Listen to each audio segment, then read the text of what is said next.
pick a move in the ring. You can hit me with the words you fling.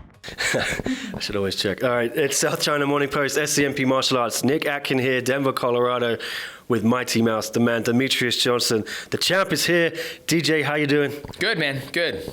I saw you in January, Bangkok. You came out for a meet and greet. I talked to you then. I promised you I'd be here. I wasn't sure I'd actually get there, so I'm happy to have finally come all the way from Hong Kong to America.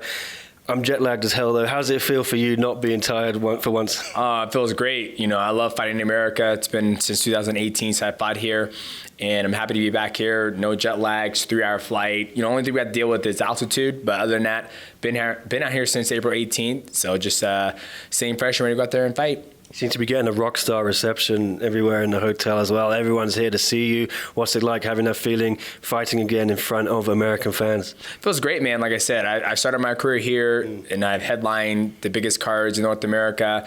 Now I headline probably one championship historic moment coming to, North America, and, just another day in office for me. Another day in the office, but could be your last day in the office. Could be. Yeah. Is this just, are you trying to create some mind games, or are you really thinking of retiring if win or lose? No, it's absolutely, I've thought about retiring before. Like, I just did another interview, and we were talking about so many different things and so many different aspects. And, you look at Chad Mendes, he can continue to fight if he really wanted to. I mean, he's great, athletic, and he did bare knuckle fighting, which is, you're going to get cut. So he can go back to mixed martial arts. I'm sure if he wanted to do MMA, he could probably be at least top 5 in the featherweight division in the UFC. So for me, it's like, why is he stopping? He's still healthy, very athletic, great fight between him and Eddie. I don't think there was a winner or a loser. Absolutely amazing fight. But, reading his interview, he goes, I don't need to be doing this anymore. Like, I have other things that are bringing in the money that I'm very passionate about that I don't need to fight anymore. So for me, like, comes a point like, how much more do I need to do?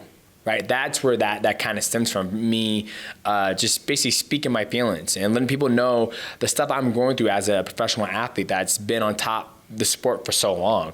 You think about it, I started competing in, the UFC in 2010, became a champion, was a champion for 6 years, 11 consecutive title defenses, came over here, won the World Grand Prix, fought Adriano, lost that one, did the mixed rules fight, 1X, and then now I'll beat Adriano, now we're about to fight Adriano again. So my career has been very at the top of the level. It's significantly high. It hasn't been like this roller coaster, 4-fight lose streak, win one, lose one, and so for me, it's like, okay, I got to start thinking about things after fighting. I got to start thinking about what's going to bring in the revenue that I'm creating from fighting into not fighting. And so that's where those emotions and those thoughts come from. Yeah, I know you also love doing your Twitch streaming and your gaming. Is that something you'd sort of go into if you do hang up the fighting, just be a full-time in that side? No, I'll be doing a lot of things. I have a lot of great companies, Quantum Energy Squares, Portable Consultant, Zekin. Hopefully I can do some analyst work for Amazon Prime.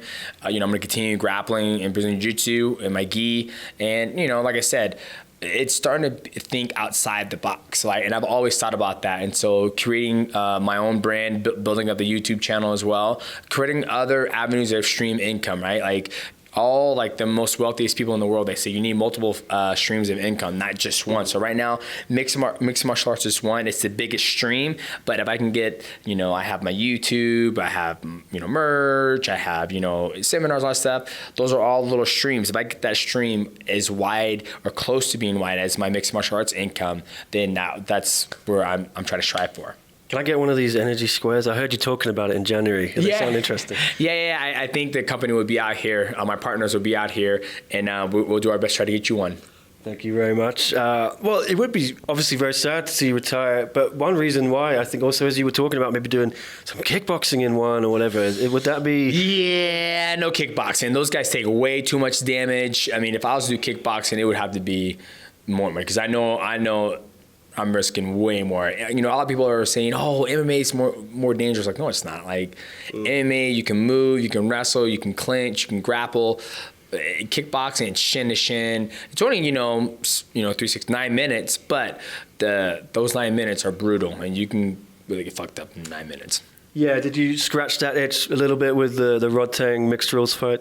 No, not at all. I mean, would I still love to do kickboxing? Yeah, I'm sure I would still love to do it, but I know I won't just be fighting a guy who's 0-0 in kickboxing. I'll be fighting a guy who's at least seasoned and have maybe 40 kickboxing fights, right? So for me, and he'll probably be tall as fuck. So for me, it's not like if I was to do kickboxing, I'm like, hey, let me fight a guy who's 0-0 in kickboxing. I'm actually 0-0 as a pro in kickboxer, but I'm 1-0 in kickboxing in amateur level. So for me, I know the stakes. Like when I fought Rotang, it's like, well, even when they offered to me, I was like, hey, would you fight, Rotang for the belt? I was like, I don't care about being a champion in Muay Thai. I have no inspiration to be champion Muay Thai. But I'll still fight him.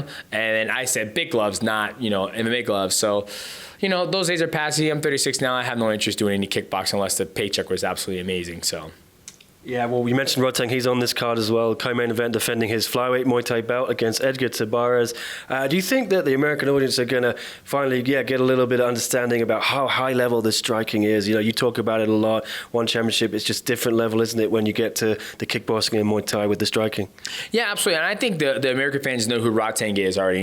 He's you helped a lot with that. I helped a lot with that. Joe Rogan helped a lot with that. And I actually, I helped a little bit, but all my friends knew who Rotang was before I even fought him. Like, they all knew who he was. They knew who Rotang was than all my other opponents. Like when I'm like, fight Yuya Wakamatsu, like, who the hell? They're like, I've never heard of him. When I'm fighting Adriano, never heard of him. Even the second time when I fought him, they still don't know of him. And then now I told him I'm fighting him the third time. Like, who's that? And I'm like, the guy just knocked out. They're like, oh, all I care about is when you fight, baby. I just care when you fight. But they all knew when I said, I'm fighting Rotang. I'm like, you fight Rotang? Oh, man, that's about to be lit. So Rotang was already a star. He didn't need any help from me whatsoever. He built that star from his chin, his stand-up, the way he approaches his fight. So, yeah, he was here earlier. He wants to fight Jonathan Haggerty, maybe go up to bantamweight, challenge the new champ who just knocked out Nongo. What did you think of Haggerty and Nongo? That was crazy, huh? That was a crazy fight. I think John Haggerty has found that weight. That's his weight class. I think him trying to make flyweight for so many times, he's been able to not make it due to medical issues. I think a lot of these guys, they want to be the bigger guy in the division, right? They feel like, oh, I'm taller, I have the advantage. But when you suck your weight down like that, you're destroying your body. You're just not putting your body in the optimal performance it can be in. So I think him being at 145 now is the weight for him. You can see he carries a weight more. He's still fast. He's always had power, right? And he's able to take a shot. We didn't actually see him get the opportunity to take a shot from Nongo, but it'll be interesting to see if Rotang will go up to 145. He will be healthier and fresh, because I know sometimes he has a hard time making 135 as well, because I don't know what his diet is like and whatnot, but it'll be interesting if they do fight, because would Haggerty be able to take those body shots that he couldn't take at 135 against Rotang? That would be the tail of the tape. Like, Rotang's coming up, he's beat him twice. He's taking John Haggerty's best shot at 135, but can he take his best shot when he's fresh and healthy? It'd be a great fight. Yeah, well, I'd like to see it. Rotang said the same thing to me. He thought if the fight gone on, maybe Nongo would have won. But anyway, we'll see. Final question, because my battery's running out. I always catch up with you about gaming as well. What are you playing lately? Right now, I'm started to play Red Dead Redemption, kind of go back and forth. And I'm playing Zelda Breath of the Wild in the room right now. I'm looking the new one's coming out, right? The new one's coming out May 12th. So I'm trying to beat the first one before I play the second one. And then we also have, in June, we have Diablo 4. And we also have Street Fighter 6. So I'm going to get my hands on that. And then, always keep my eyes, because the content's got to keep on being created on the YouTube channel. And some street beefs. And some street beefs. Yeah, check out the YouTube channel, Mighty Gaming. Drop another street beef tomorrow. Not street beef. It will be another reaction. So yeah, man, it's gotta create revenues. All right. DJ, thanks so much for speaking to us. See you tomorrow, I guess, at the press conference. Thanks again. Thank you, man. Appreciate it. Hey, what's going on, everybody? Dom Lau here from One Championship. You are tuned into the best damn martial arts news outlet anywhere in Asia. SCMP Martial Arts, baby. Give them a follow.